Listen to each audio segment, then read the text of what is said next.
Nakakalimutan niyo yung boundaries niyo, ha? Nakakalimutan niyo yung boundaries niyo. Unang-una, hindi niyo kami binabayaran dito para maging tau-tauhan at maging robot at gawin yung katatawanan sa harapan. Pangalawa, hindi ako nag-board exam para lang hindi irespeto ng mga katulad niyong wala pa namang nararating sa buhay. Ang kakapal ng mga mukha niyo.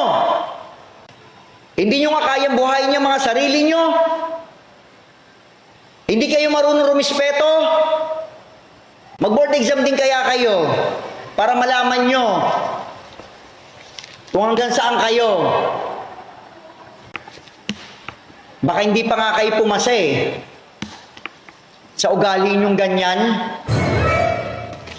Di na nga kayo matalino sa mapa ng ugali nyo.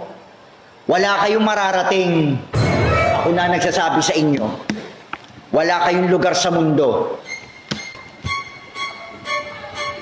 Bumaba ka na doon. Natatawa ka pa? Ingrato. Galing squatter. Walang mararating sa buhay. O ano? Sumagot kayo. Sumagot kayong lahat. Ano masasabi nyo?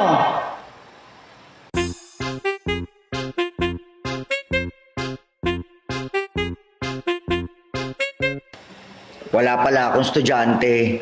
Nagpa-practice lang pala ako kung paano magalit ng matindi.